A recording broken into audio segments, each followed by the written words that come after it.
Hello friends and इस video में आप सबका बहुत स्वागत है। जय हिंद टू एवरीवन।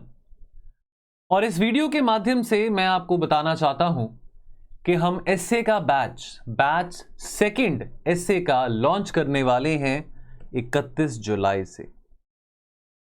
आपने पूरा हफ्ता जो बच्चे मेरे साथ जुड़े रहे, शाम को 4 बजे जो हम लाइव सेशन देते रहे, इन सेशंस में बहुत सारे बच्चों का ये फायदा हुआ कि वो फिलोसफिकल एसेस को कैसे डेसिफर करना है, कैसे इंटरप्रेट करना है, उस अप्रोच को समझ पाए हैं। और at the end of the day मुझे इस बात की तसल्ली मिलती है कि बहुत सारे बच्चे इस बात को बिलीव कर पाए हैं कि जो पेस्टल अप्रोच का फॉर्मूला है वो फिलोसफिकल एसेस पे भी अप्लाई हो सकता है। ये वीक लॉन्ग सीरीज शुरू करने का पर्पस ये था कि आपके मन में से जो भय है, जो डर है, वो मैं निकाल सकूं as far as philosophical essays is concerned. हम सब जानते हैं कि 250 मार्क्स का एसे आता है, 2 एसेज आते हैं, 125 मार्क्स ईच। और यदि हमने अच्छा रैंक लेना है, यदि हम अपना डिजायर्ड सर्विस चाहते हैं, डबल डिजिट रैंक चाहते हैं या सिंगल डिजिट रैंक चाहते हैं, तो हम एसे के इस पेपर को लाइटली नहीं ले सकते हैं। और शुरू करने से पहले मैं आपको कुछ ऐसी इंपॉर्टेंट कोट्स बताना चाहता हूं जो कि आपके लिए जरूरी हो सकती हैं आपकी तैयारी के लिए, चाहे आप जो भी वीडियो देख रहे हैं, चाहे वो इस बार मेंस दे रहे हैं या अगले साल जब आप ऐसे लिखेंगे। कुछ ऐसी इंपॉर्टेंट कोट्स के बारे में आपके साथ बात करना चाहता हूं। और ऐसी खूब सारी कोट्स हम अपने पेड कोर्सेज में भी डिस्कस करते रहते हैं, इसके बारे में आपको 1 मिनट में इंफॉर्मेशन मैं दूंगा। एक कोट है, innovation distinguishes between a leader and a follower. Steve jobs का ये कोट बहुत रेलेवेंट है। ये जो कोट्स आप देख रहे हैं ना, ये कोट्स हर एक यूपीएससी एस्पिरेंट को पता होना चाहिए। हर एक प्रोस्पेक्टिव 21st सेंचुरी ब्यूरोक्रेट को ये कोट्स के बारे इंफॉर्मेशन होनी चाहिए। आज इंडिया कह रहा है कि हम रूल मेकर बनना चाहते हैं, रूल टेकर नहीं। इनोवेशन की जब बात आती है तो इंडिया का नाम सबसे आगे आता है। इंडिया के पास बहुत विशाल पूल है टैलेंटेड वर्कर्स का, चाहे वो आईटी की फील्ड की बात हो, चाहे वो बायोटेक्नोलॉजी की बात हो, चाहे वो स्पेस की बात करें। इंडिया के पास टैलेंट की कमी नहीं है। और यदि आने वाले समय में हमने विश्व गुरु बनना है, उसके लिए इनोवेशन के ऊपर एम्फेसिस करना बहुत जरूरी है। जरा सोचिए इस कोटेशन को, चाहे ये फिलोसफिकल कोट है या नहीं है, इस कोटेशन के कितने सारे डायमेंशन और बन सकते हैं pertinent to India. Political domain में, इकोनॉमिक डोमेन में, साइंस के डोमेन में, सोसाइटी के डोमेन में, एथिक्स के डोमेन में, लीगल डोमेन में, कितने सारे डायमेंशंस बन सकते हैं। हिस्टोरिकल पर्सपेक्टिव की बात समझे, अगर इनोवेशन की बात कर रहे हैं, हमने एंशिएंट वैदिक लिटरेचर के बारे में पढ़ा हो, एंशिएंट हिस्ट्री में हम ये बात जानते हैं कि ये इनोवेशन ही तो थी। दुनिया भर को भारत की सभ्यता ने क्या कुछ नहीं दिया, चाहे वो नॉलेज ऑन मेडिसिन थी, चाहे वो शून्य के बारे बात हो, चाहे वो ट्रिग्नोमेट्री के बारे बात हो, या चाहे वो कॉस्मेटिक सर्जरी की भी बात हो। ये सब बातें इनोवेशन के जरिए ही तो भारत की सभ्यता ने दुनिया को दिया। एक और कोट कहता है कि एजुकेशन बिगिंस द जेंटलमैन। ये जॉन लॉक का कोट है। पॉलिटिकल साइंस वाले जो स्टूडेंट्स हैं शायद इस बात को समझेंगे।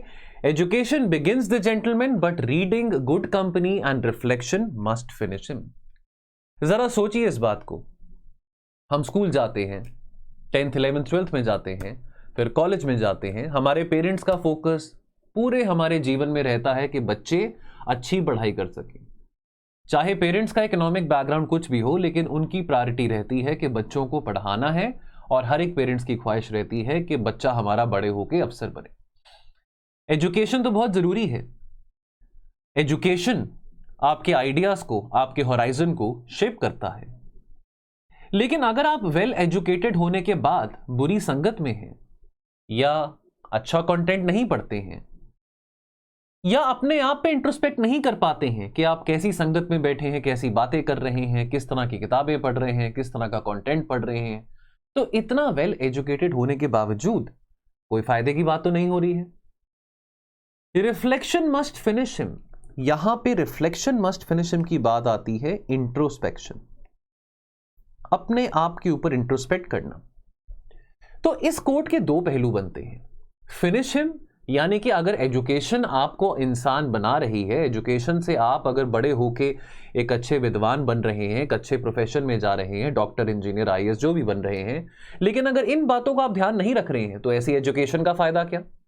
और इस कोट का एक और मतलब बनता है कि अगर एजुकेशन से हमारी डेवलपमेंट की शुरुआत होती है, ह्यूमन पर्सनालिटी के डेवलपमेंट की शुरुआत होती है, तो एजुकेशन के अलावा आपने 12th तक पढ़ाई कर ली, आपने कॉलेज तक पढ़ाई कर ली, चलो आप आईएएस बन गए, उसके बाद क्या आप रीडिंग करना बंद कर देंगे?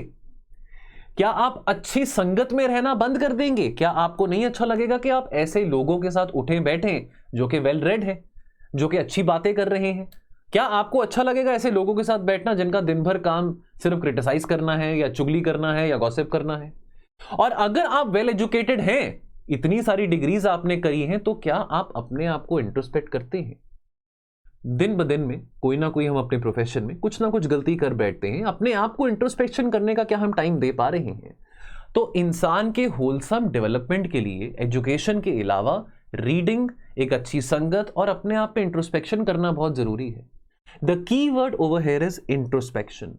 तो जरा इस इंट्रोस्पेक्शन की वर्ड के अगर हम डायमेंशन पेस्टल अप्रोच में बनाएं, तो सोचिए अगर हम भारत की बात करें, आज भारत एक विकसित भारत होने का सपना देख रहा है। भारत में रिसोर्सेज भी आहिस्ता आहिस्ता बढ़ रहे हैं। आज उतनी स्कैर्सिटी भारत के रिसोर्सेज, भारत में इतनी नहीं है, इतनी स्कैर्सिटी ऑफ रिसोर्सेज जितनी आज से कुछ 20-30 साल पहले थी। लेकिन अगर हमने, अब यहां पे जेंटलमैन का जो मेटाफर है वो हम इसे समझेंगे, अगर हमने डेवलप्ड होना है तो क्या हम, भारत अपनी वीकनेसेस पे कॉन्टेम्पलेट कर रहा है? क्या हम जो भी रिफॉर्म लेके आने की कोशिश कर रहे हैं, क्या उसमें हम इंट्रोस्पेक्शन कर पा रहे हैं? देखिए, कोर्ट को पढ़ के आपने उसके बियॉन्ड जाना है। ऐसे में अब अगर आप ऐसे लिखना चाहते हैं इस कोटेशन के ऊपर, तो आप सिर्फ ये नहीं लिख के आएंगे कि मैंने पढ़ाई करी, एजुकेशन करी, वो ये हुआ, वो हुआ, रीडिंग। सिर्फ आपको कोटेशन को एज वर्ड के फॉर्म पे इंटरप्रेट करके उसके ऊपर ऐसे नहीं लिखना है। You have to go beyond what is lying beneath that. कैसे इस कोटेशन को इंटरप्रेट करके, उसके एसेंस को इंटरप्रेट करके आप इंडिया के political, economical, social, technological, legal, ethical dimension से रिलेट कर सकते हैं। जितने डायमेंशन होंगे तभी आप 1000 वर्ड्स का ऐसे लिख पाएंगे, अदरवाइज आपके पास 200-300 वर्ड से ज्यादा कंटेंट नहीं होगा। ये बात बच्चों को समझ नहीं आती है, टाइम लगता है समझने में। No man's knowledge here can go beyond his experience. Knowledge, education सीमित है। तजुर्बा जो है, जो हम एक्सपीरियंस करते हैं, जो नॉलेज आपके पास है, जितनी आपने पढ़ाई करी है वो एक तरफ, लेकिन जो आपके जिंदगी के तजुर्बे रहते हैं वो आपको शेप करते हैं। That is good to be knowledgeable, that is good to be well read, but life में प्रैक्टिकल एक्सपीरियंसेस के बिना हमारी ग्रोथ नहीं हो सकती है। Morality is necessary when spirituality is absent. यदि आप जग्गी वासुदेव या सदगुरु जी को फॉलो करते हो या उनके वीडियोस देखते हो तो ये कोटेशन उनका है। एथिकल फिलॉसफी भी एक बहुत इंपॉर्टेंट डायमेंशन है फिलॉसफी का। अगर हम अपने ऐसे की बात करें तो यहाँ पे एथिकल फिलॉसफिकल रिलेटेड कोट है ये, कि मर्यादा, नैतिकता बहुत जरूरी है। आप स्पिरिचुअल हैं, आप भगवान को मानते हैं या नहीं मानते हैं, आस्तिक हैं, नास्तिक हैं, आप कोई मर्जी मजहब के हों, आप नैतिकता से काम करते हैं कि नहीं करते हैं, ये बहुत जरूरी है। तो यहां पे जो कीवर्ड है इस पूरे टॉपिक में, इस पूरे कोटेशन में, वो है मोरालिटी, नैतिकता। तो नैतिकता से पॉलिटिकल डायमेंशन में, इकोनॉमिक डायमेंशन में, सोशल डायमेंशन में, साइंटिफिक डायमेंशन में, इन्वायरमेंटल डायमेंशन में, लीगल डायमेंशन में काम करना कितना जरूरी बन जाता है। अगर हमारे पास कुछ एग्जाम्पल्स हैं, अगर हमारे पास कंटेम्प्रेरी एग्जाम्पल्स हैं या इतिहास में से कुछ ऐसे एग्जाम्पल्स हैं कि जिन लोगों ने नैतिकता के साथ काम किया, बखूबी काम किया, ऐसे इंसानों को हम अपने ऐसे में कोट कर सकते हैं, उनके एग्जाम्पल्स के बारे वहां पे डिस्क्राइब कर सकते हैं। लास्ट में एक बहुत इंपॉर्टेंट कोट है, यह अल्बर्ट आइंस्टाइन के द्वारा है, relativity applies to physics not to ethics. तो आइंस्टाइन ने थ्योरी ऑफ रिलेटिविटी के ऊपर काफी बात करी थी। यदि आपने फिजिक्स पढ़ा है स्कूल टाइम में तो आपने थ्योरी ऑफ रिलेटिविटी के बारे में बात पढ़ी होगी, सुनी होगी। लेकिन क्या अगर ये कोटेशन ऐसे में आता है तो क्या मैं थ्योरी ऑफ रिलेटिविटी लिख के आऊं? नहीं। आइंस्टाइन क्या कह रहे हैं? आइंस्टाइन कह रहे हैं कि देखो, रिलेटिविटी का जो प्रिंसिपल है वो फिजिक्स में अप्लाई हो सकता है, लेकिन जब एथिक्स की बात आती है, जब काम नैतिकता से करने आती है तो वहां पे रिलेटिविटी नहीं होती है, वहां पे एब्सोल्यूटनेस होती है। मैं इस बात से डिसएग्री करूंगा, क्योंकि एथिक्स रिलेटिव भी होते हैं। मॉरल रिलेटिविटी कंसेप्ट है एथिक्स में, और एक एब्सोल्यूट, अगर हम यूनिवर्सल एथिक्स की बात करें, वो एक डिफरेंट कंसेप्ट हो जाता है। ये बात समझनी जरूरी है कि ठीक है, हमको हर एक काम एथिकली करना चाहिए, लेकिन कोई भी काम एब्सोल्यूट एथिकल नहीं होता। कभी कभी because of our circumstances, because of our socio economic scenario, कभी कभी बिकॉज ऑफ द सिचुएशंस और द ट्रेडिशंस और the culture which we are living in, relativity आ जाती है हमारी एथिक्स में भी। फॉर एग्जाम्पल, अगर हम बात करें प्री मैरिटल सेक्स की, नाउ काफी अब अमेरिकन कल्चर में, यूरोपियन कल्चर में इट्स वेरी कॉमन अगर हम प्री मैरिटल सेक्स की बात करें, बट इंडिया में we are a conservative society, यहां पे हम इतने ओपन नहीं हैं। लिव इन रिलेशन में जाना या प्री मैरिटल सेक्स करना, ये सब बातें शायद आज हम ज्यादा सुन रहे हैं, लेकिन हमारी जो सभ्यता है, जो हमारा कल्चर है, या जो हमारी परंपराएं हैं, वहां पे हमको शायद इस बात की अनुमति नहीं मिलती कि ऐसा काम हम करें। यानी कि व्हाट इज एब्सोल्यूट और what is normal for the west might not be normal or might not be absolute for the East, for India. तो एथिक्स की बात जहां पे आती है, एथिक्स में यहां पे दो स्कूल ऑफ थॉट आते हैं, एक तो मॉरल रिलेटिविटी की बात आती है और एक यूनिवर्सल एथिक्स की बात आती है। सो आइंस्टाइन का ये कोट कैसा फिट होता है इंडिया के political, economical, social, technological, legal etcetera इन सब डायमेंशंस में। और इस कोट से हम ये भी समझ सकते हैं कि जरूरी नहीं है कि हमने कोटेशन के साथ अग्री करना है, आप इससे डिसअग्री भी कर सकते हैं। कोटेशन का सार समझा के, कोटेशन का एसेंस समझा के आप अपना स्टैंड सामने रख सकते हैं।